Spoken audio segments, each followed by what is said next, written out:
بسم الله الرحمن الرحيم إن الحمد لله نحمده ونستعينه ونستغفره من يهده الله فلا مضل له ومن يضلل فلا هادي له وأشهد أن لا إله إلا الله وحده لا شريك له وأشهد أن سيدنا ونبينا وحبيبنا وشفيعنا وقرة أعيننا محمدا عبده ورسوله صلى الله تبارك وتعالى عليه وعلى آله وأصحابه وأزواجه وذريته وبارك وسلم تسليما كثيرا أما بعد فأعوذ بالله من الشيطان الرجيم بسم الله الرحمن الرحيم ولتكن منكم أمة يدعون إلى الخير ويأمرون بالمعروف وينهون عن المنكر وأولئك هم المفلحون وقال تعالى ألا إن أولياء الله لا خوف عليهم ولا هم يحزنون وقال النبي صلى الله عليه وسلم إن الله يبعث على رأس كل مئة إن الله يبعث لهذه الأمة على رأس كل مئة من يجدد لها دينها أو كما قال عليه الصلاة والسلام۔ میرے محترم بھائیوں اور دوستوں، نبی کریم صلی اللہ علیہ وسلم کی ذات اقدس کی اللہ تعالیٰ کے ہاں اتنی قبولیت ہے کہ اللہ تعالیٰ نے جس طرح اپنے نبی کے دین کو بچایا، اپنے نبی کے دین کو محفوظ کیا، اپنے نبی کے دین کو پھیلایا، اس طرح اللہ تعالیٰ نے اس سے پہلے کسی نبی کے دین کو نہیں پھیلایا۔ جس طرح اللہ نے ہمارے نبی کے دین کی حفاظت کی، اللہ تعالیٰ نے کسی نبی کے دین کی اس طرح حفاظت نہیں کی۔ اور یہ بات عام سی ہے کہ جب کسی سے زیادہ پیار ہوتا ہے تو اس کی ہر چیز کی حفاظت کی جاتی ہے، اس کی ہر چیز کو سنبھال کے رکھا جاتا ہے اور اس کی ہر نشانی کو محفوظ کیا جاتا ہے۔ چنانچہ کتابیں تو اللہ تعالیٰ نے پہلے بھی اتاریں، تورات اللہ کی کتاب ہے، انجیل اللہ کی کتاب ہے، زبور اللہ کی کتاب ہے، اور بھی بہت سارے صحائف ہیں جو انبیاء علیہ السلام پہ اتارے گئے، لیکن کسی کتاب کے بارے میں، کسی صحیفے کے بارے میں اللہ تعالیٰ نے یہ نہیں کہا یہ ہم نے اتارا ہے، اس کی حفاظت بھی ہم کریں گے۔ کسی کتاب کے بارے میں نہیں کہا، کسی صحیفے کے بارے میں نہیں کہا، لیکن قرآن چونکہ حبیب اللہ پہ نازل ہوا، اللہ کے حبیب پہ نازل ہوا، اللہ کے محبوب پہ نازل ہوا، اللہ کے سب سے زیادہ پیارے پہ نازل ہوا، تو اللہ نے فرمایا اِنَّا نَحْنُ نَزَّلْنَا الذِّكْرَ وَإِنَّا لَهُ لَحَافِظُونَ، یہ قرآن ہم نے اتارا ہے، اس کی حفاظت کے ذمہ دار بھی ہم ہیں۔ چنانچہ جب سے قرآن نازل ہوا ہے تب سے دشمنان اسلام نے قرآن پاک کے اندر تحریف میں کوئی کسر نہیں چھوڑی، قرآن پاک کو ضائع کرنے میں کوئی کسر نہیں چھوڑی، قرآن پاک کو بدلنے میں کوئی کسر نہیں چھوڑی، قرآن پاک کو مٹانے میں کوئی کسر نہیں چھوڑی۔ لیکن اللہ بڑا کارساز ہے، اللہ بڑا طاقتور ہے، اللہ کی تدبیر ہر ایک کی تدبیر پر غالب ہے، اللہ پاک کی طاقت ساری طاقتوں سے زیادہ ہے۔ دنیا قرآن کو مٹاتی رہی، اللہ قرآن کو بچاتے رہے، مٹانے والے مٹ گئے، قرآن اب بھی باقی ہے۔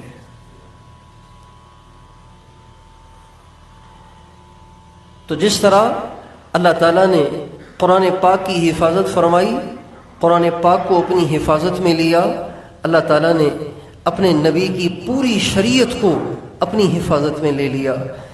1400 برس گزر گئے، 1400 برس سے بھی زیادہ، 1450 برس گزر گئے، تو 14.5 صدیوں میں تو پتہ نہیں کیا سے کیا ہو جاتا ہے۔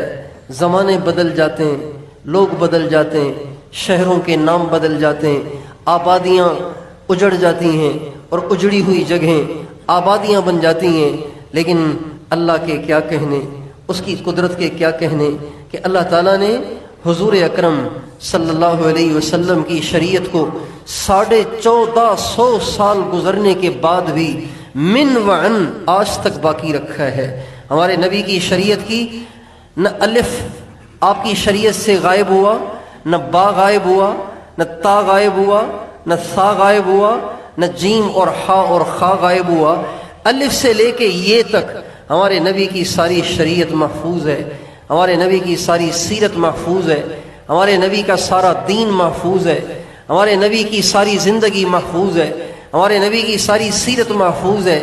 آپ رات کو کیا کرتے تھے ابھی تک محفوظ ہے، آپ دن کو کیا کرتے تھے ابھی تک محفوظ ہے، آپ بیوی کے ساتھ کیسے رہتے تھے ابھی تک محفوظ ہے، آپ بچوں کے ساتھ کیسے رہتے تھے ابھی تک محفوظ ہے، آپ کوئی چیز خریدتے تھے تو کس انداز سے خریدتے تھے یہ بھی محفوظ ہے، آپ نے کبھی کوئی چیز بیچی ہے تو کس طریقے سے بیچی ہے یہ بھی محفوظ ہے، اور آپ کے کپڑے کیسے تھے، آپ کا وجود اطہر کیسا تھا، آپ کی زلفیں کیسی تھیں، آپ کی بھویں کیسی تھیں، آپ کی پلکیں کیسی تھیں، آپ کی آنکھ کی سفیدی کیسی تھی، آپ کی آنکھ کا تارا کیسا تھا، آپ کے دندان مبارک کیسے تھے، ان دندان میں فاصلہ تھا یا ملے ہوئے تھے یہ بھی سب کچھ لکھا ہوا ہے، اور آپ کی داڑھی مبارک کیسی تھی، آپ کا سینہ کیسا تھا، آپ کے کندھے کیسے تھے، آپ کے جوڑ کیسے تھے، آپ کی ٹانگیں کیسی تھیں، آپ کے پاؤں کیسے تھے، بلکہ صحابہ کرام پہ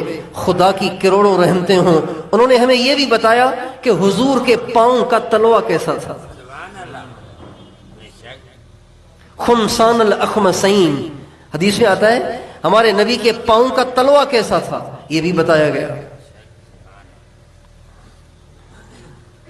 اللہ تعالیٰ نے ہمارے نبی کی شریعت کو، ہمارے نبی کی زندگی کو، ہمارے نبی کے دین کو، ہمارے نبی کے مذہب کو، ہمارے نبی کے لائے ہوئے طریقے کو ایسے محفوظ کیا ہے جیسے میوزیم میں لوگ شیشے میں قیمتی چیزیں چھپا کے رکھتے ہیں نا کہ باہر کی ان پہ ہوا بھی اثر انداز نہ ہو۔ اللہ تعالیٰ نے اپنی قدرت کے شیشے میں ہمارے آقا کے طریقوں کو چھپایا، ہمارے آقا کی زندگی کو محفوظ فرمایا، ہمارے آقا کی پوری شریعت کو محفوظ فرمایا، صبح سے لے کے شام تک، شام سے لے کے صبح تک، رات دن، گرمی سردی اور خزاں اور بہار، پوری زندگی میں ہمارے نبی نے جو کچھ کہا وہ بھی محفوظ ہو گیا، جو کچھ کیا وہ بھی محفوظ ہو گیا۔ یہ اللہ تعالیٰ کی اپنے نبی سے شدید محبت کی علامت ہے۔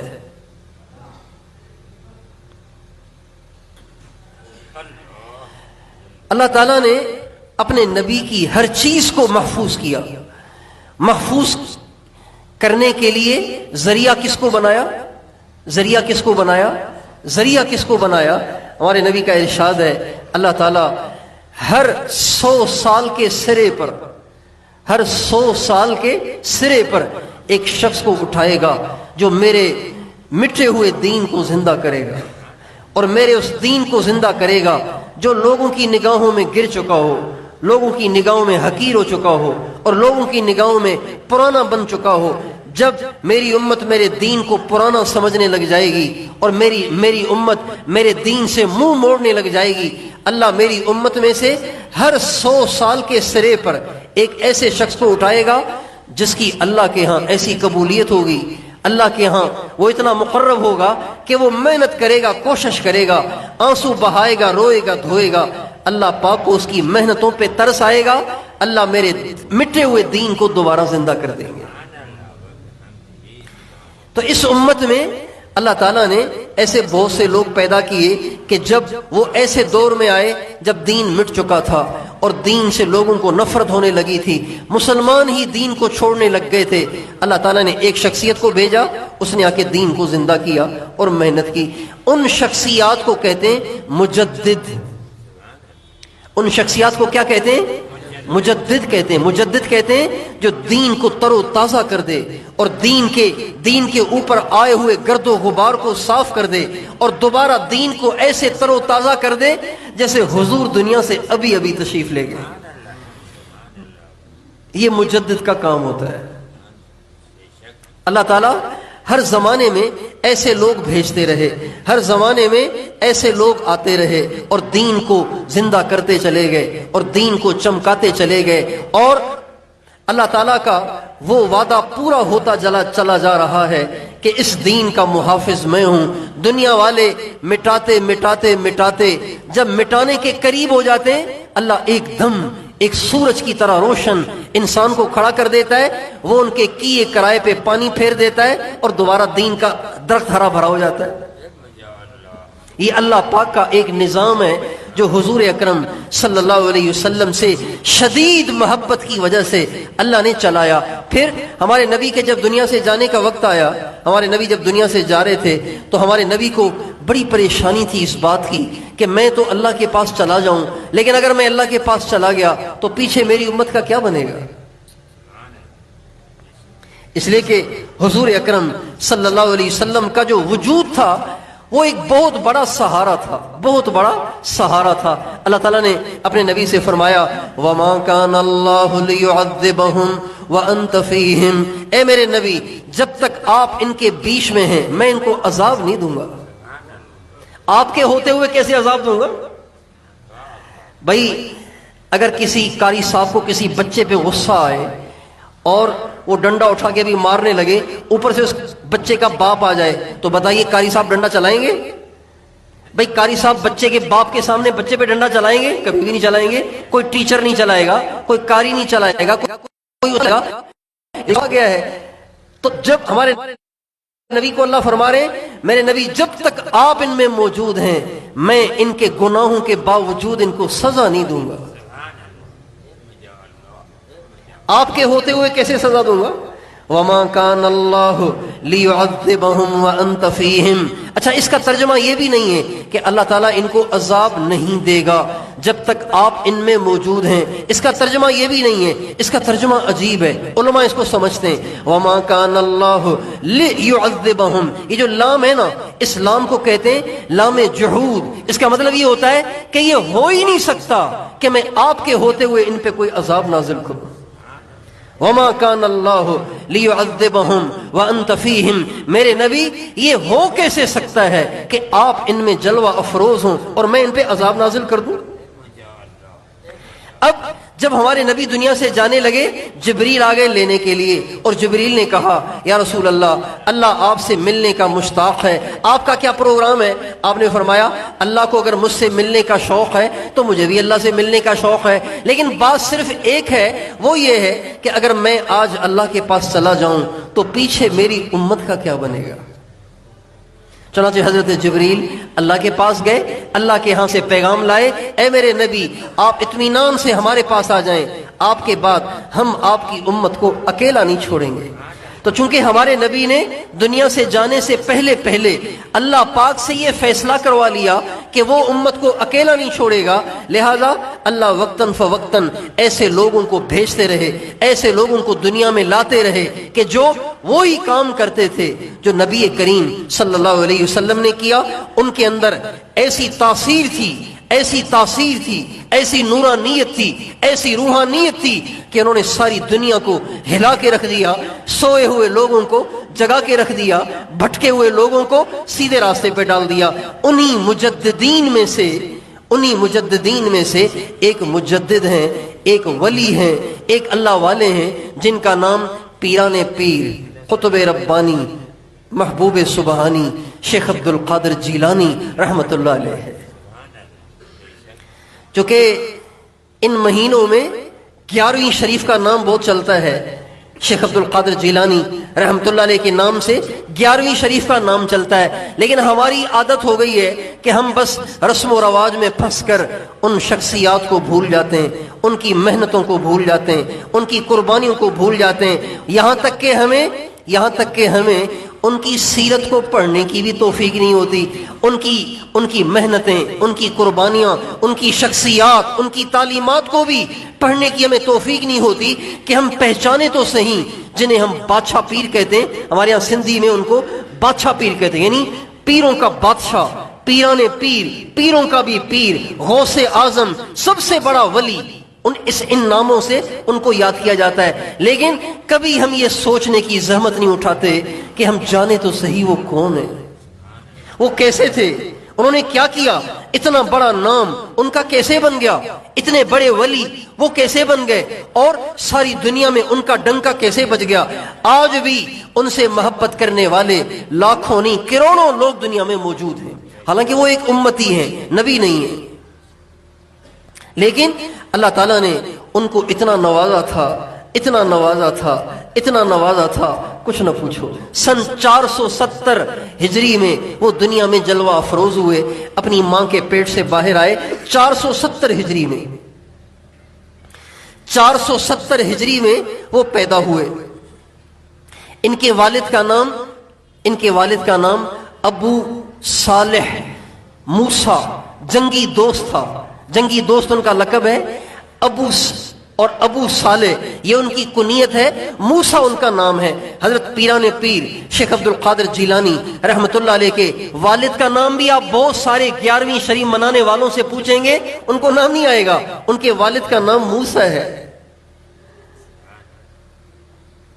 ان کے والد کا نام موسیٰ ہے، ان کی کنیت ابو صالح ہے، ان کا لقب جنگی دوست ہے۔ جنگی دوست ان کو اس لیے کہتے ہیں، جنگی دوست اس لیے کہتے ہیں اس لیے کہ وہ میدان جہاد میں ہر وقت تیار رہتے تھے، ہر وقت کفار کے ساتھ جہاد کرنے کے لیے تیار رہتے تھے، لہذا ان کا لقب پڑ گیا جنگی دوست، یعنی ایسا آدمی جس کی جنگ سے دوستی لگ گئی ہے۔ ابو صالح موسیٰ جنگی دوست رحمت اللہ علیہ، یہ بھی اپنے زمانے کے بڑے اللہ والے تھے۔ ان کی والدہ کا نام ام الخیر اور فاطمہ ہے، ام الخیر فاطمہ بنت عبداللہ، والدہ کا نام فاطمہ، نانا کا نام عبداللہ، اور والدہ کی کنیت ام الخیر تھی۔ اچھا، ان کے والد صاحب اور والدہ کے نکاح کا بھی عجیب واقعہ ہے، ان کے والد صاحب اور والدہ کے نکاح کا بھی عجیب واقعہ ہے۔ ایک دفعہ ان کے والد صاحب جا رہے تھے کہیں، تو 3 دن کے بھوکے تھے، 3 دن سے کچھ نہیں کھایا تھا، 3 دن کا فاقہ تھا۔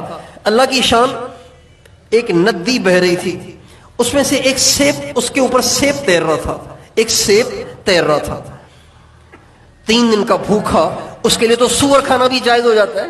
انہوں نے اس سیب کو اٹھایا، 3 دن کا بھوکا، 3 دن کا فاقہ، اس سیب کو اٹھایا اور اٹھا کے کھا لیا۔ اب کھا تو لیا، لیکن بعد میں خیال آیا، ارے یہ میں نے کیا کر دیا، پرائی چیز میں نے کھا لی، یہ تو میں نے بہت بڑا جرم کیا، اب اس کا مالک لاؤں تو کہاں سے لاؤں؟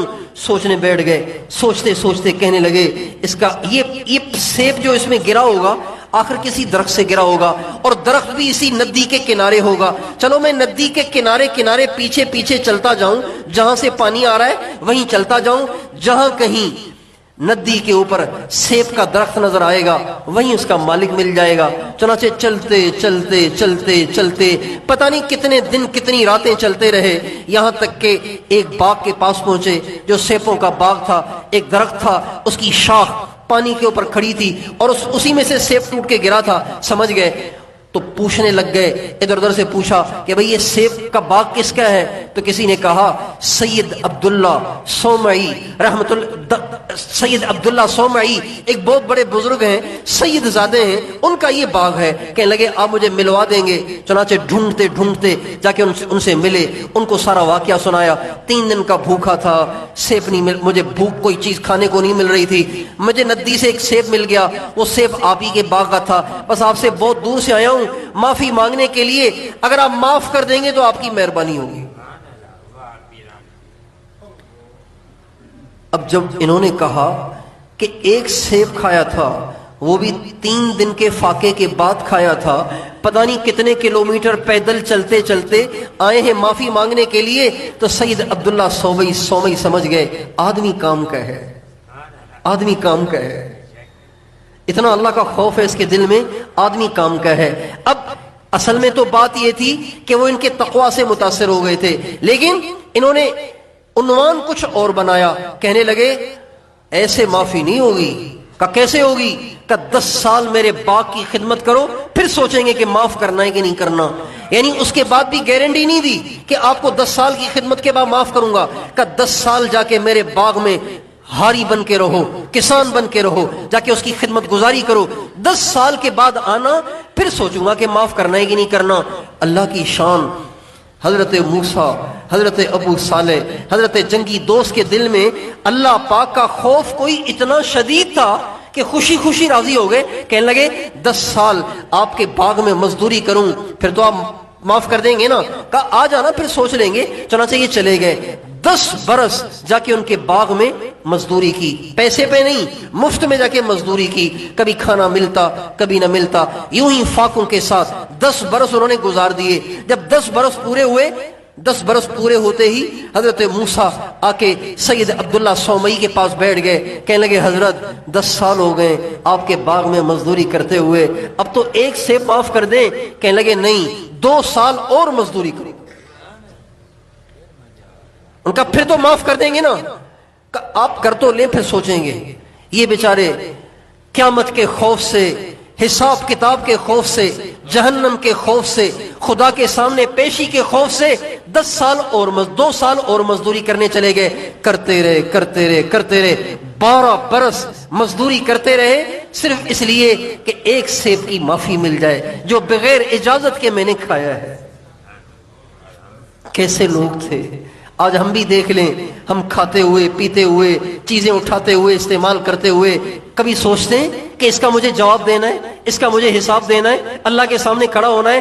12 برس جب ان کے پورے ہوئے دوبارہ آ گئے. حضرت 12 برس ہو گئے، اب کیا خیال ہے، معاف کریں گے کہ نہیں کریں گے؟ تو وہ کہنے لگے نوجوان، میں تمہیں آزما رہا تھا اور تو آزمائش میں پورا اترا اور تو نے وہ کر کے دکھایا جس کا میں سوچ بھی نہیں سکتا تھا. لیکن ایک مسئلہ اور ہے، اگر وہ بھی کر لے گا نا پھر تو تجھے بالکل معاف کر دوں گا. کہا وہ کیا ہے؟ کہا میری ایک بیٹی ہے، وہ آنکھوں سے اندھی ہے، پاؤں سے لنگڑی ہے، ہاتھوں سے لنجی ہے، کانوں سے بہری ہے. اس سے شادی کرنی پڑے گی، ساری زندگی اس کے ساتھ رہنا پڑے گا. یہ بھی کام تو کر لے گا نا تو تیرا سیب کھایا ہوا تجھے معاف کر دوں گا. کہنے لگے میں تو اس کے لیے بھی حاضر ہوں، بس آپ مجھے معاف کر دیں تاکہ قیامت خراب نہ ہو. آپ مجھے معاف کر دیں تاکہ قیامت خراب نہ ہو. چنانچہ نکاح پڑھا دیا. بچی سے تو پہلے ہی اجازت لی ہوئی تھی، نکاح پڑھا دیا، نکاح پڑھایا، رخصتی ہوئی. جب یہ اندر کمرے میں گئے تو دیکھا ایک خوبصورت ترین لڑکی بیٹھی ہوئی ہے. تو ایک دم پیچھے کو آئے، کہنے لگے یہ تو کوئی اور آ گئی. میری بیوی تو آنکھوں سے اندھی، کانوں سے بہری، پاؤں سے معذور اور ہاتھوں سے معذور. تو وہ بچی کہنے لگی کہ موسیٰ صاحب وہ میں ہی ہوں جس کا آپ کو میرے باپ نے بتایا تھا. کہنے لگے آپ تو بڑی خوبصورت ہیں، آپ تو اتنی اچھی ہیں. چنانچہ باپ سے بات ہوئی. باپ نے کہا موسیٰ بات یہ ہے کہ میں نے جو تمہیں کہا تھا نا کہ یہ اندھی ہے تو بے شک اندھی ہے کہ ساری زندگی کبھی اس کی نگاہ کسی غیر محرم پہ نہیں پڑی. میں نے تمہیں کہا تھا نا یہ بہری بھی ہے تو بہری اس لیے کہا تھا کہ ساری زندگی کبھی اس نے کوئی غیر شرعی بات نہیں سنی، نہ کبھی گانا سنا ہے، نہ میوزک سنا ہے، نہ کبھی غیبت سنی ہے. کوئی غیر شرعی کام اس نے، کوئی غیر شرعی کلام اس نے نہیں سنا. اور میں نے تمہیں کہا کہ یہ لنگڑی ہے تو ساری زندگی اس کی گزر گئی ہے، یہ جوان ہو گئی ہے، آج تک اس نے اپنا پاؤں گھر سے باہر نہیں رکھا.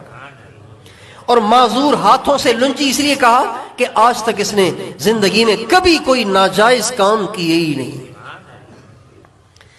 یہ تھے ابو موسیٰ، یہ تھی ام الخیر فاطمہ بنت عبداللہ. ان دونوں کا نکاح ہوا رمضان کا مہینہ. ان کے پیٹ سے حضرت پیران پیر غوث اعظم شیخ عبد القادر جیلانی رحمت اللہ علیہ تولد ہوئے. رمضان کے مہینے میں حضرت پیران پیر پیدا ہوئے، رمضان کے مہینے میں پیدا ہوئے.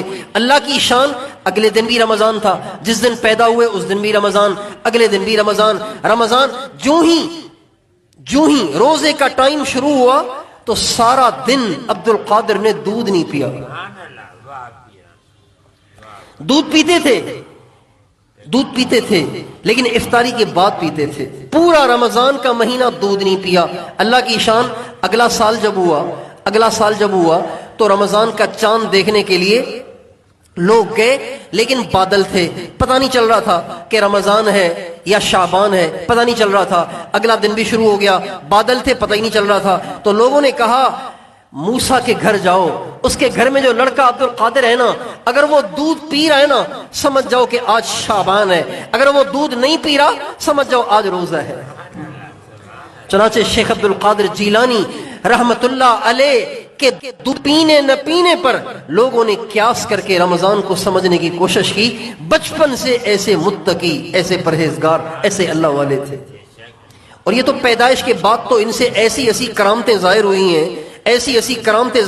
ہیں کہ اس کا تو دنیا میں تصور بھی نہیں کیا جا سکتا. لیکن ابھی یہ دنیا میں آئے ہی نہیں تھے. ان کے آنے سے پہلے ہی بڑے بڑے اولیاء نے ان کے آنے کی بشارت دی. ایک بہت بڑے بزرگ ہیں حضرت جنید بغدادی رحمت اللہ علیہ. یہ حضرت پیران پیر شیخ عبد القادر جیلانی رحمت اللہ علیہ سے 300 سال پہلے کے بزرگ ہیں. کتنے سو سال پہلے کے؟ 300 سال پہلے کے بزرگ ہیں. 300 سال پہلے کے. ایک دفعہ مراقبے میں بیٹھے ہوئے تھے. اچانک مراقبے سے سر اٹھایا اور فرمانے لگے 5ویں صدی ہجری کے ابتدا میں اللہ ایک شخص کو بھیجے گا جو ساری دنیا میں سب سے بڑا ولی ہوگا. جنید بغدادی رحمت اللہ علیہ نے ان کی بشارت دی 300 سال پہلے.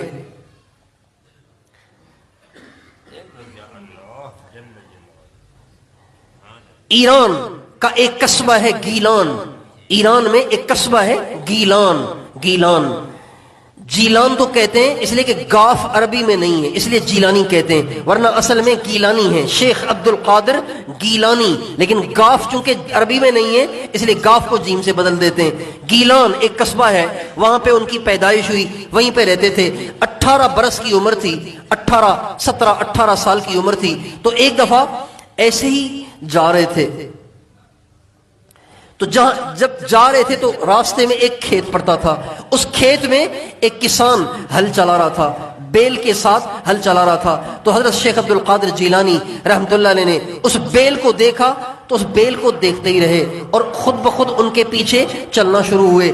تھوڑی دیر بیل کے پیچھے چلے ہی تھے کہ ایک دم بیل پیچھے کو مڑا, انسانوں کی طرح سے پیچھے کو مڑا, اور پیچھے کو مڑ کر ان سے فصیح عربی زبان میں کہا ما لہذا خلقت وما بہذا امرت.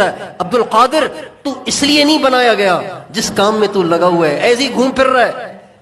اللہ نے تجھے اس کے لیے نہیں بنایا, نہیں اللہ نے تجھے اس کام کا حکم کیا ہے کہ ایسے ہی گھومنے کے لیے باہر نکلا ہے, تو وہ کر جس کے لیے اللہ نے تجھے بنایا ہے. جو ہی بیل نے عربی زبان میں یوں کہا تو ایک دم پریشان ہو گئے, سیدھے اپنے گھر آئے اور اپنی ماں سے کہا امی میں جا رہا تھا تو چلتے چلتے بیل نے مجھے عربی زبان میں یوں کہا ہے, اس کا کیا مطلب؟ تو ماں کہنے لگی ہاں بیٹا میں بھی یہ سمجھتی ہوں, بچپن سے تجھ سے ایسے ایسے کام ہوئے کہ میں خود سوچتی ہوں کہ شاید تو آج کے زمانے کا کوئی بہت بڑا ولی بنے گا, لہذا گیلان میں اپنا وقت ضائع نہ کر, جا کے بغداد میں علم سیکھ, اللہ والوں کی صحبت میں وقت گزار, تاکہ ان کی صحبت کی برکت سے اللہ تمہیں بھی اپنا ولی بنا دے. چنانچہ ماں نے, والد صاحب کا تو بچپن میں ہی انتقال ہو گیا تھا, ماں بیوہ تھی, تو ماں نے 40 دینار دیے حضرت شیخ عبد القادر جیلانی رحمت اللہ علیہ کو کہ یہ دینار لے جاؤ اور جا کے اس کو خرچ کرنا اور جا کے علم سیکھو, اللہ والوں کی صحبت میں رہو. چنانچہ بغداد کی طرف ایک قافلہ جا رہا تھا. بغداد ہے عراق میں اور یہ بستی ہے ایران کی, تو ایران سے عراق ایک قافلہ جا رہا تھا, ان کے ساتھ یہ بھی ہو لیے. ماں نے ان کو جو دینار دیے وہ کرتے کے اندر کی طرف ایک کپڑا لگا کے اس میں پیسے ڈال کے اوپر سے سلائی سے اس کو سی دیا تاکہ محفوظ ہو جائیں, اور فرمایا وہاں جا کے سلائی کھول کے پیسے نکال لینا, استعمال کر لینا. چل پڑے قافلے کے ساتھ. چلتے چلتے راستے میں ایک جنگل آیا, وہاں پہ ڈاکوؤں نے اس قافلے کو گھیر لیا, سارے قافلے کو انہوں نے لوٹ لیا, جس کے پاس پیسے تھے, مال تھا, کپڑے تھے, سامان تھے, سب کچھ لوٹ لیا. اب یہ تو بچے سے تھے, ان کے پاس کیا ہوگا تو کسی بڑے کے پاس ہوگا، ان کے پاس کیا ہوگا؟ لیکن ایسے ہی ڈاکوؤں کے سردار نے اوروں کو لوٹ کر جاتے جاتے ان سے بھی پوچھ لیا، ہاں بھائی لڑکے تیرے پاس بھی کچھ ہے؟ ہاں بھائی لڑکے تیرے پاس بھی کچھ ہے؟ کہنے لگے ہاں بالکل ہے، کیوں نہیں ہے، میرے پاس بھی ہے۔ تو وہ ڈاکوؤں کا سردار حیران ہوا، بڑا عجیب آدمی ہے، کھری کھری سیدھی سیدھی بات سنا رہا ہے، صاف صاف بات کر رہا ہے۔ کہنے لگے کہاں ہے؟ کہا اندر ہے۔ کہا کہاں ہے اندر؟ کہا امی نے اندر سی کے دیے۔ کہا کتنے؟ کہا 40 دینار ہیں۔ اور 40 دینار بہت بڑی رقم ہے۔ دینار کہتے ہیں سونے کا سکوں کو، سونے کے، یعنی یہ جو ان کی جیب میں تھے نا، یہ لاکھوں روپے تھے، آج کل کے لاکھوں روپے تھے جیب میں۔ تو وہ ڈاکو کا سردار بڑا حیران ہوا، ان کا کرتا کھول کے، سلائی کھول کے اندر سے دینار نکالے، گنے تو واقعی 40۔ کہنے لگے یار یہ تو بڑا عجیب لڑکا ہے، ساری باتیں کھول کھول کے خود ہی سنا رہا ہے۔ تو کہا بیٹا یہ اتنی بڑی رقم جس کا ہمیں پتہ بھی نہیں چل رہا تھا، اور میں نے تم سے پوچھا تو تم جھوٹ بھی بول سکتے تھے، اس رقم کو چھپا بھی سکتے تھے، اس میں مقدار کو کم بھی کر سکتے تھے، تم نے ساری بات کھل کھل کے بتا دی، اس کی کیا وجہ ہے؟ کہنے لگے جب علم سیکھنے کے لیے، اللہ سے تعلق بنانے کے لیے گھر سے نکل رہا تھا تو امی نے نکلتے وقت کہا تھا بیٹا اگر ولی بننا ہے تو جھوٹ نہ بولنا، ولی بننا ہے جھوٹ نہ بولنا۔ جن لوگوں کو جھوٹ کی عادت پڑ جائے نا، جن لوگوں کو جھوٹ کی لت پڑ جائے، وہ ساری زندگی ولیوں کے پاس رہ کر بھی ولی نہیں بن سکتے۔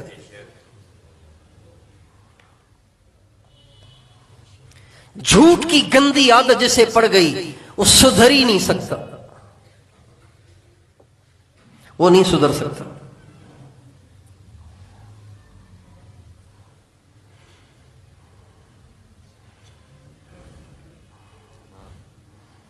اور آج ہمارا دیندار سے دیندار بھی جھوٹ سے بچا ہوا نہیں ہے۔ آپ آج کے اپنے دن میں غور کریں گے نا، پتہ نہیں کتنے جھوٹ نکل آئیں گے، بشرطے کہ غور سے دیکھیں۔ ہم کہتے ہیں اب بیٹھے میں 1 منٹ میں آ رہا ہوں، بیٹھے میں 1 منٹ میں آ رہا ہوں، تو کوئی 1 منٹ میں آج تک پہنچا ہے؟ یہ جھوٹ ہے۔ کوئی آپ کا انتظار کر رہا ہے، آپ کا کوئی انتظار کر رہا ہے، اب جہاں آپ کھڑے ہیں وہاں اس کی کال آئی، ہاں بھائی کہاں ہیں؟ بس 5 منٹ کا راستہ رہ گیا ہے، جبکہ 20 منٹ کا راستہ ہے۔ بتائیے جھوٹ ہوا کہ نہیں ہوا؟ اور ہمارے دکاندار تو کہتے ہیں کہ جھوٹ کے بغیر کاروبار ہی نہیں چلتا، جھوٹ کے بغیر تجارت کیسے چلے گی؟ تجارت تو ہے ہی جھوٹ پر۔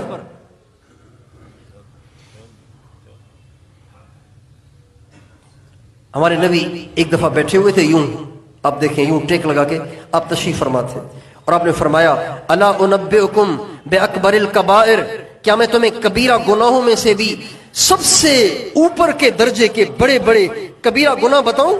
صحابہ نے کہا بتائیے۔ آپ نے فرمایا الاشراک باللہ، اللہ کے ساتھ کسی کو شریک کرنا، حقوق الوالدین، ماں باپ کی دل آزاری کرنا، ماں باپ سے بدتمیزی کرنا۔ پھر آپ نے فرمایا پھر اچھا یہ 2 گناہ تو آپ نے ایسے ہی بتائے، ٹیک لگائے، پھر آپ نے ایک دم ٹیک کو چھوڑ دیا اور آپ جوش میں آ گئے، اور آپ نے فرمایا الا وقول الزور، الا وقول الزور، الا وقول الزور، سنو جھوٹ بہت بڑا گناہ ہے، سنو جھوٹ بہت بڑا گناہ ہے، سنو جھوٹ بہت بڑا گناہ ہے۔ آپ کا انداز ہی بدل گیا۔ آپ سے کسی نے پوچھا یا رسول اللہ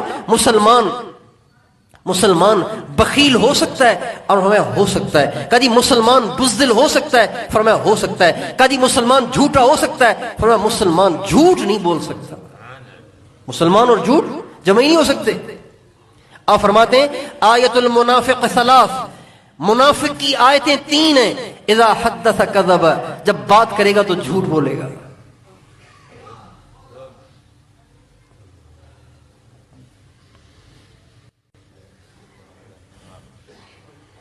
بیٹا ولی بننا ہے تو جھوٹ نہ بولنا۔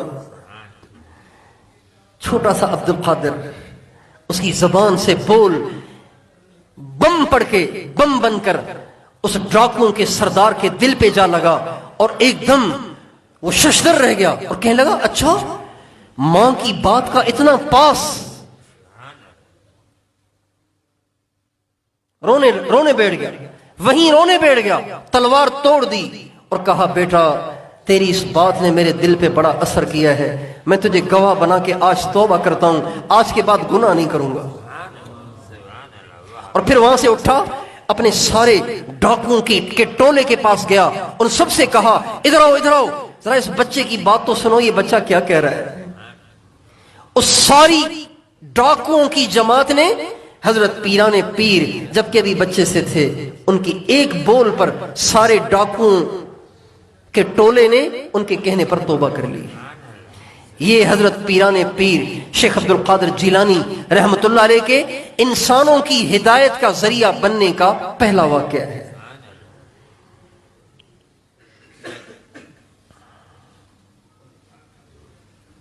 اور پھر بغداد گئے۔ اب بغداد میں کوئی رشتہ دار تو تھے نہیں آج کل کی طرح مدارس میں چندہ جمع ہوتا ہے اور روزانہ روٹیاں پکتی ہیں، روزانہ سالن پکتا ہے، طالب علموں کے لیے دسترخوان بچتا ہے اور کھاتے ہیں، یہ سسٹم بھی نہیں تھا اس زمانے میں۔ استاد گھر سے باہر نکلے، انہوں نے سبق دیا، استاد اپنے گھر چلے گئے، طالب علم کی مرضی جہاں چاہے جائے، وہاں تو یہ سسٹم تھا۔ چنانچہ حضرت پیران پیر شیخ عبد القادر جیلانی رحمۃ اللہ علیہ کہتے ہیں 25 برس میں نے بغداد میں گزارے، اور اس حال میں گزارے کہ پیسے ویسے تو ہو گئے ختم، پھر سخی بھی بہت تھے، سخی اتنے تھے کہ فرماتے تھے میری ہتھیلی میں سوراخ ہے، میری ہتھیلی میں کوئی چیز ٹھہرتی نہیں ہے۔ اور فرماتے تھے میں نے دنیا جہاں کی نیکیوں میں غور کیا، مجھے سب سے زیادہ لذت لوگوں کو کھانا کھلانے میں آتی ہے، لوگوں کو کھانا کھلانے سے زیادہ بڑا عمل میری نظر میں کوئی نہیں ہے۔ یہ حضرت پیران پیر فرماتے ہیں، کہتے ہیں میری ہتھیلی میں سوراخ ہیں، اس ہتھیلی میں کوئی چیز ٹھہرتی نہیں ہے۔ وہ 40 دینار تو پتہ نہیں کب کے صاف ہو گئے، اب کیا ہوا، اب کہاں سے لائیں؟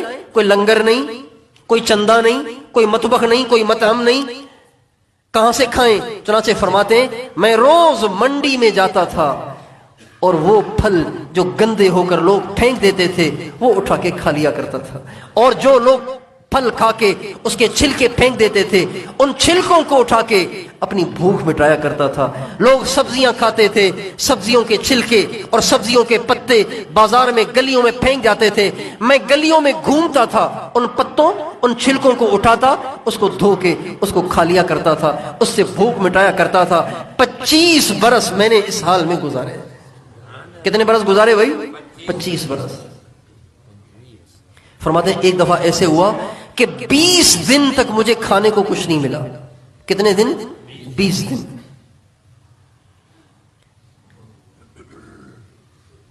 بازار میں گیا تو مجھ سے پہلے کوئی چھلکے اٹھا کے لے گیا، مجھ سے پہلے کوئی پتے اٹھا کے لے گیا۔ اب جاؤں تو کہاں جاؤں؟ کہنے لگے اب مجھ سے چلا نہیں جا رہا تھا، آنکھوں کے سامنے اندھیرا تھا، مسجد تک جانے کی مجھے ہمت نہیں تھی، بس ایک طرف میں بیٹھ گیا۔ اور قریب تھا، کہنے لگے میں جب بیٹھا تو مجھے ایسے لگا اب مجھے موت آئی، اب میں دنیا سے جاؤں، ایسی بھوک سے کیفیت تھی۔ کہنے لگے تھوڑی دیر میں نے ایک نوجوان کو دیکھا کہ وہ ایک طرف آ کے بیٹھ گیا، اس کے پاس روٹی تھی اور بھنا ہوا گوشت تھا، وہ آ کے کونے میں میرے سامنے ہی بیٹھ کے کھانا کھانے لگ گیا۔ لیکن کہتے ہیں جب کبھی وہ لقمہ توڑ کر منہ میں ڈالتا تو بے اختیار اس کا لقمہ توڑ کر منہ میں ڈالتا، دیکھتے دیکھتے میرا بھی منہ کھل جاتا تھا، ایسی بھوک۔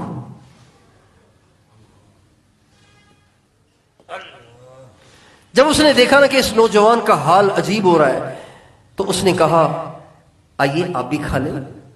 میں نے کہا نہیں میں نہیں کھاتا۔ کہنے لگے میں تمہیں اللہ کی قسم دیتا ہوں کہ تم بھی میرے ساتھ کھاؤ۔ کہنے لگے اب قسم دے دی، اب تو انکار کی گنجائش نہیں تھی، چنانچہ میں بھی تھوڑا تھوڑا کھانے لگ گیا۔ تو اس لڑکے نے، اس نوجوان نے مجھ سے پوچھا آپ کہاں کے ہیں؟ کہا میں گیلان کا ہوں۔ کہا اچھا میں بھی گیلان سے آیا ہوں۔ یار گیلان کا ایک لڑکا یہاں رہتا ہے، یہاں پہ بغداد میں گیلان کا ایک لڑکا رہتا ہے، اس کا نام ہے عبد القادر، آپ مجھے اس سے ملوا دیں گے؟ کہا کیوں؟ کہا اس لیے کہ میں گیلان سے آیا تھا، میری اس عبد القادر کی ماں نے مجھے کچھ پیسے دیے تھے کہ میرا بیٹا پتہ نہیں اس کے پاس کچھ ہے بھی کہ نہیں ہے. موبائل سسٹم تو تھا نہیں کہ بتائے امی مجھے بھوک لگی ہے پیسے بھیج دو، ایزی لوڈ بھیج دو، یہ تو تھا نہیں. اب ماں کو پتہ ہی نہیں کہ بیٹا کہاں چلا گیا، تو اس کو پیسے دے کر، اس نوجوان کو پیسے دے کے ماں نے بھیجا کہ میرا بیٹا عبد القادر بغداد میں ہوگا، کہیں ڈھونڈ ڈانڈ کے میری امانت اسے پہنچا دینا. کہ میں کئی دن سے آپ کو ڈھونڈ رہا ہوں، اپنے پیسے جتنے لایا تھا وہ سارے کے سارے خرچ ہو گئے، آپ کا مجھے پتہ نہیں چل رہا تھا. اب مجھے بھی بھوک نے پریشان کیا، جب 3 دن میرے فاقے کو گزر گئے تو آج میں نے ان پیسوں میں سے کھانا خریدا ہے جو مجھے عبد القادر کی امی نے عبد القادر تک پہنچانے کے لیے دیے. فرمانے لگے عبد القادر تو میں ہوں. کہنے لگے ہاتھ جوڑتا ہوں، معافی مانگتا ہوں، 3 دن کا فاقہ تھا، آپ مل نہیں رہے تھے، اپنا میرا سارا خرچہ ختم ہو گیا تھا تو میں نے آپ کے پیسوں میں سے کھانا لیا ہے، اب تو آپ کا ہے، اب تو بشاشت سے کھائیں.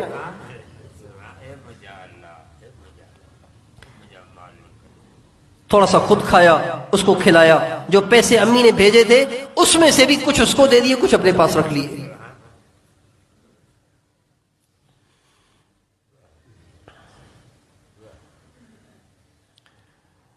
بغداد میں ایک بہت بڑے بزرگ تھے، ان کا نام تھا حماد بن مسلم الدباس. ان کی خدمت میں جا کے حاضر ہو گئے، ان کے پاس رہنے لگ گئے، پڑھنے لگ گئے.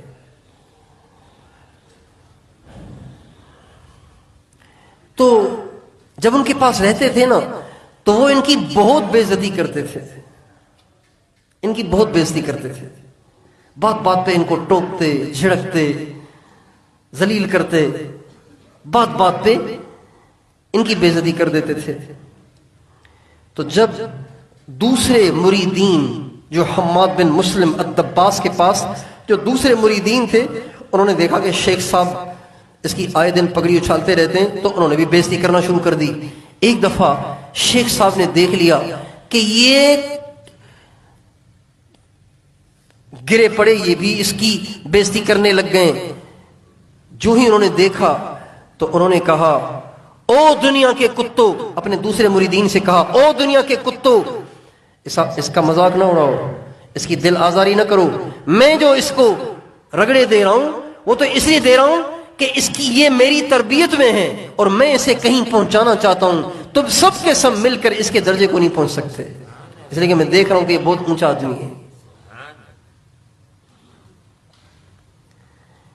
ایک دفعہ بغداد کے 3 طالب علم، ایک ابن السقا، ایک عبداللہ اور ایک عبد القادر، شیخ عبد القادر جیلانی، یہ 3 طالب علم، انہوں نے سنا کہ شام کے ایک بہت بڑے بزرگ شیخ حماد ہیں، وہ آئے ہوئے ہیں اور وہ وقت کے کتب ہیں، اور چلے ان کی زیارت کر لیتے ہیں. وقت کے وہ غوث اور کتب ہیں، چل کے ان کی زیارت کر لیتے ہیں. تو ابن السقا نے کہا دیکھ لیتے ہیں کیسا بزرگ ہے، ایسا سوال کروں گا کہ جواب ہی نہیں آئے گا اسے.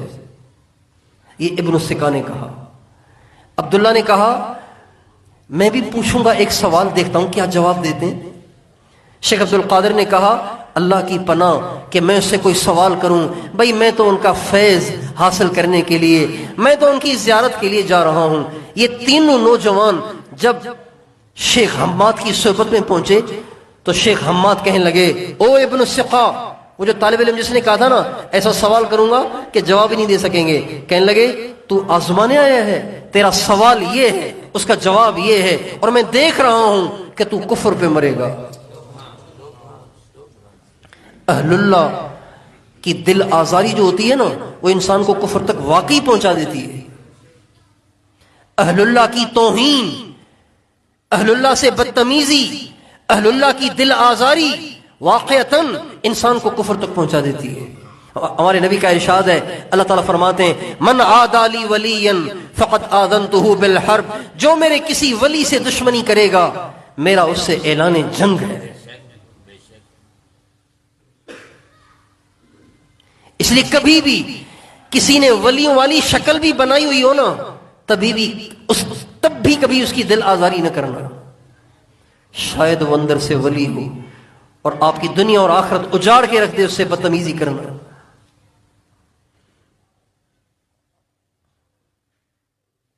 کبھی کسی نیک آدمی، کبھی کسی اللہ کے ولی، کبھی کسی عالم دین، کبھی کسی دین کی محنت کرنے والے کی توہین نہیں کرنا، بےزتی نہ کرنا، اسے حقیر نہ جاننا، اس کا مذاق نہ اڑانا، اس کا دل نہ دکھانا۔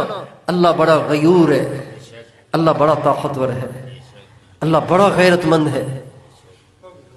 ایسے لوگوں سے اللہ تعالیٰ موت کے وقت ایمان سلب کر لیتا ہے، اور ان کے رشتہ داروں کو بھی پتہ نہیں چلتا کہ ہمارا ابا کفر پہ مرا ہے۔ وہ اس کے لیے ختم بھی نکال رہے ہوتے ہیں، اور 70,000 بھی پڑھ رہے ہوتے ہیں، یاسین شریف بھی پڑھ رہے ہوتے ہیں، قرآن خوانیاں بھی کر رہے ہوتے ہیں، وہ تو بیچارہ مرا ہی ہوتا ہے کفر پہ۔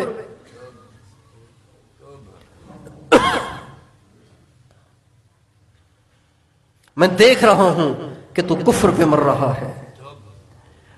پھر دوسرے سے کہا عبداللہ تو بھی تو مجھ سے سوال کرنے آیا ہے نا، تیرا سوال یہ ہے، اس کا جواب یہ ہے۔ پھر کہا عبد القادر ادھر آ، پیار سے ان کو بلایا اور اپنے پاس بٹھایا، اپنے سینے سے لگایا اور فرمایا عبد القادر تیرے ادب کی وجہ سے اللہ تجھ سے اتنا راضی ہو گیا ہے کہ میں دیکھ رہا ہوں کہ تو ایک دن آئے گا کہ بغداد کے منبر پہ بیٹھ کے کہے گا قدمی حاضی علی رأس کل ولی اللہ، میرا یہ پاؤں دنیا کے ہر ولی کی گردن پر رکھا ہوا ہے۔ میں دیکھ رہا ہوں کہ ایک دن تو یہ کہے گا، اللہ تجھے اتنا بڑا مقام دے گا، اتنا بڑا اونچا درجہ دے گا، ولایت کی ان چوٹیوں پہ اللہ تجھے پہنچائے گا کہ تو منبر پہ بیٹھ کے کہے گا دنیا کے سارے ولی میرے قدموں میں ہیں، میرا قدم ان کی گردن پہ رکھا ہوا ہے۔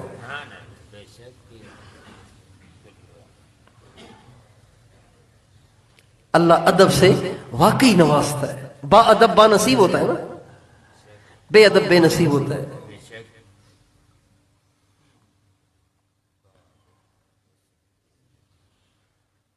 شیخ حماد بن مسلم الدباس سے انہوں نے اپنی تربیت حاصل کی، بہت بڑے عالم، بڑے بڑے علماء سے علم سیکھا، ان سے ان کی تربیت ہوئی، ان سے ان کا تزکیہ ہوا، اور پھر ان کا انتقال ہو گیا، حماد بن مسلم کا انتقال ہو گیا۔ پھر اس کے بعد ان کے بعد یہ ایک اور بزرگ سے بیعت ہوئے،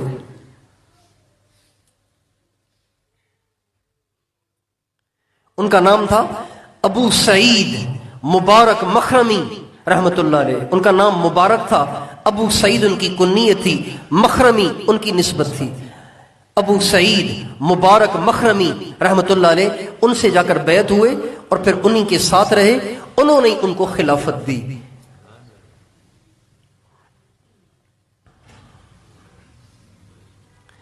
طبیعت کے ایسے تھے کہ تھوڑی سی بھی کوئی بات ہوتی نا اللہ کی، اللہ کے نبی کی، تو ایک دم آنکھوں سے آنسو بہنا شروع ہو جاتے تھے۔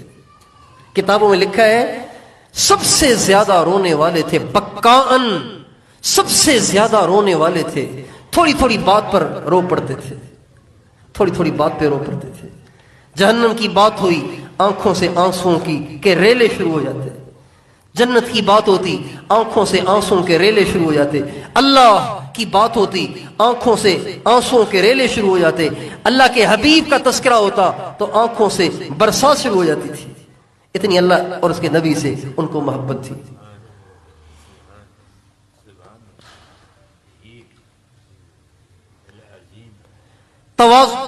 تواضع حد درجے کی، ایسے متواضع تھے، اتنے بڑے اللہ والے، اتنے بڑے عالم، اتنے بڑے فقیہ، اتنے بڑے علامہ، اتنے بڑے وقت کے امام، لیکن اگر راستے میں کوئی چھوٹا بچہ یا کوئی چھوٹی سی لڑکی ہاتھ پکڑ کے کھڑی ہو جاتی شیخ عبد القادر، تو آپ وہیں کھڑے ہو کے پوری اس کی بات سنا کرتے تھے۔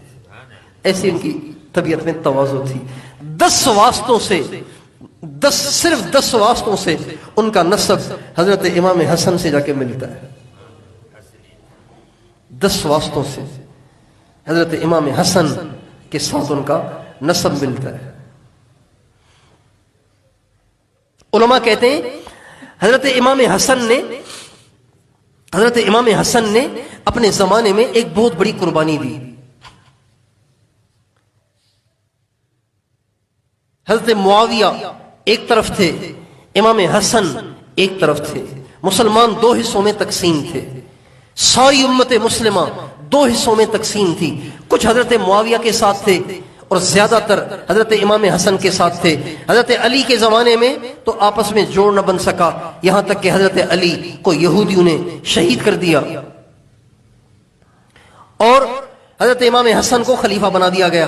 حضرت علی سے پوچھا گیا کہ آپ کے بعد ہم امام حسن کے ہاتھ پہ بیعت کر کے ان کو اپنا امیر بنا لیں. فرمایا میں تمہیں اس کا حکم نہیں کرتا، میں تمہیں ایسے چھوڑ کے جا رہا ہوں جیسے حضور اپنی امت کو چھوڑ گئے تھے. حضور نے فیصلہ نہیں کیا نا کہ کس کو اپنے بعد خلیفہ بناؤ،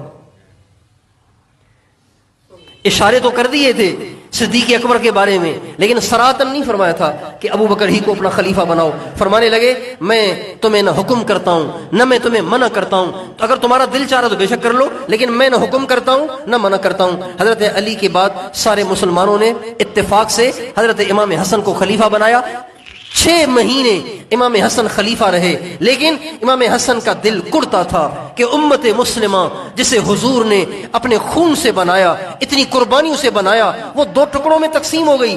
تو حضرت امام حسن نے قربانی دی اور حضرت معاویہ سے فرمایا میں بھی آپ کو امیر مانتا ہوں، بس آج کے بعد مسلمانوں کے 2 دھڑے ختم، مسلمانوں کا بس ایک ہی دھڑا ہے. خلافت کی قربانی دی، امارت کی قربانی دی امام حسن نے. علماء کہتے ہیں امام حسن کی یہ قربانی اللہ پاک کو ایسی پسند آئی کہ اللہ تعالیٰ نے مستقبل میں روحانی خلافت بھی امام حسن کی اولاد میں رکھ دی اور ظاہری خلافت بھی امام حسن کی اولاد میں رکھ دی. چنانچہ روحانی خلافت کے لیے اللہ تعالیٰ نے حضرت پیران پیر غوث سمدانی قطب ربانی شیخ عبد القادر جیلانی رحمت اللہ علیہ کا انتخاب فرمایا. یہ ساری دنیا کے ولیوں کے سردار ہیں، سلطان الاولیاء ہیں، امام الاولیاء ہیں، اولیاء کے بادشاہ ہیں.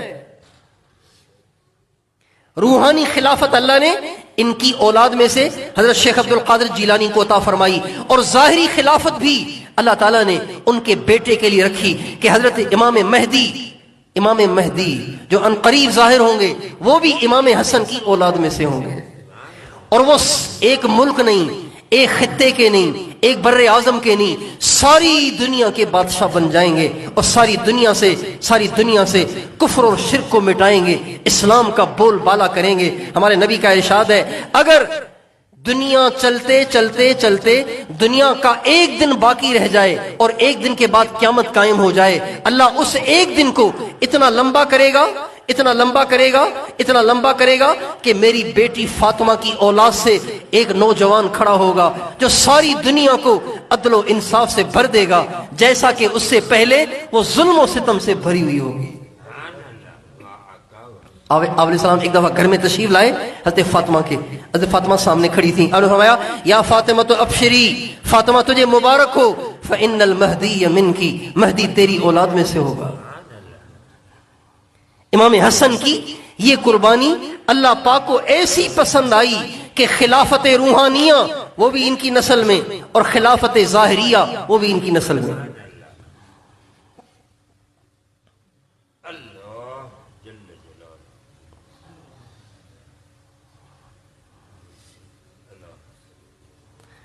چنانچہ ایک وقت آیا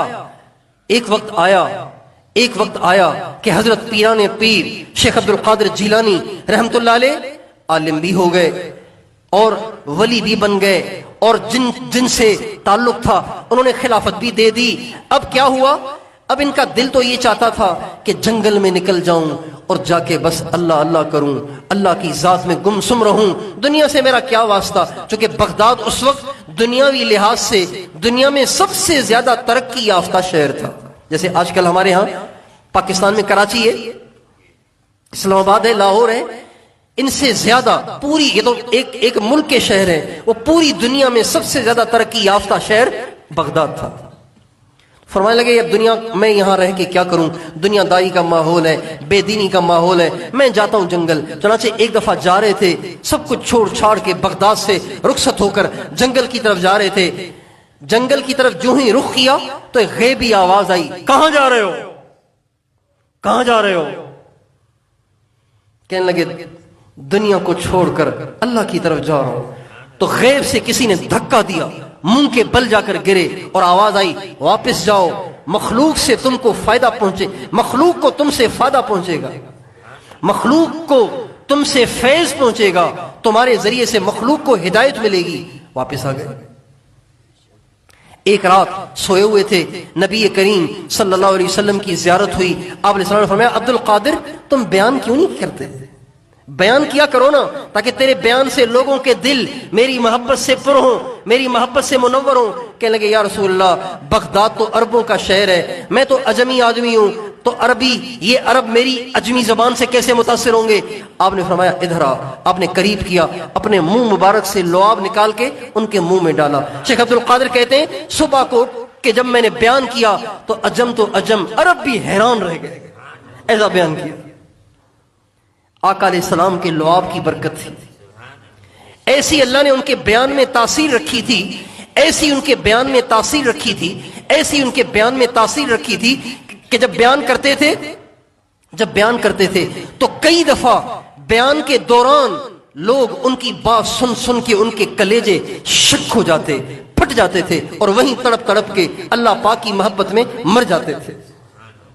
ہمارے یہاں تو بیان ہوتا ہے، پوچھتے ہیں ہاں جی بتاؤ بھائی کون سے روزے کے لیے تیار ہے، ہمیں بتاؤ کون چلے کے لیے تیار ہے۔ ہمارے یہاں سے مجمع اٹھتا ہے سے روزے اور چلے کے لیے، وہاں ان کے بیان سے اٹھتے تھے جنازے۔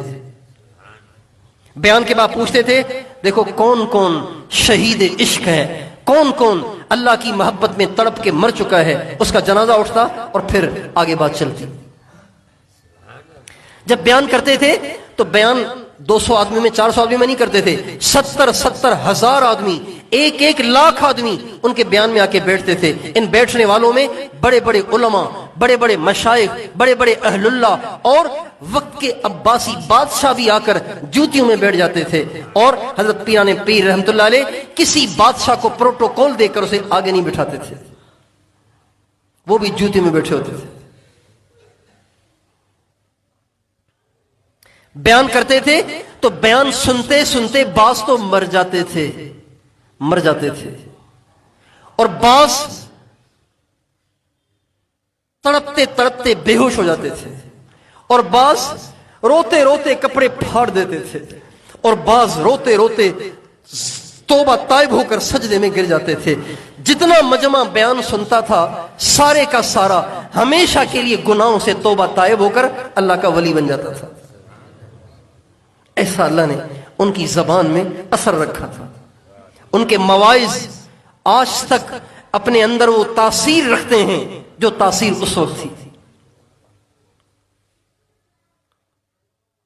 اللہ تعالیٰ نے ایسی ان کو قبولیت بخشی کہ فرمانے لگے جو میری خانقاہ کے پاس سے بھی گزر جائے گا اللہ اس کے بھی گناہوں کو معاف کر دے گا، میری خانقاہ کے پاس سے بھی گزر جائے گا، فرماتے تھے۔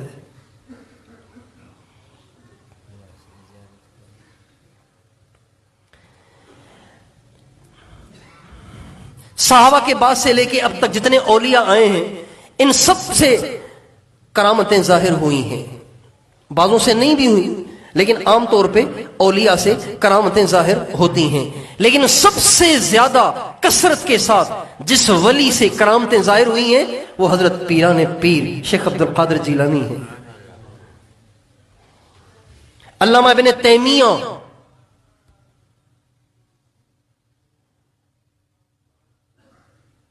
جو کرامات کے بارے میں، اولیاء کے بارے میں بڑے متشدد سمجھے جاتے ہیں، وہ بھی فرماتے ہیں کہ شیخ عبد القادر جیلانی رحمۃ اللہ علیہ کی کرامات تو تواتر کو پہنچ گئی ہیں جس کو جھٹلایا ہی نہیں جا سکتا۔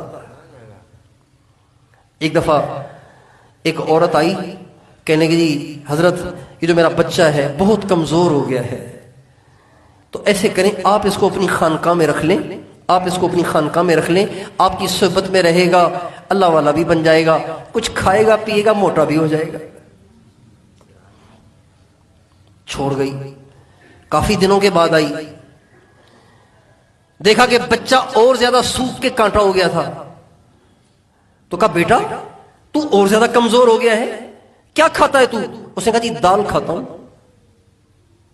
کہا اچھا دیکھتی ہوں تیرا پیر کیا کھاتا ہے۔ چلی گئی حضرت کے پاس، دیکھا کہ حضرت دور سے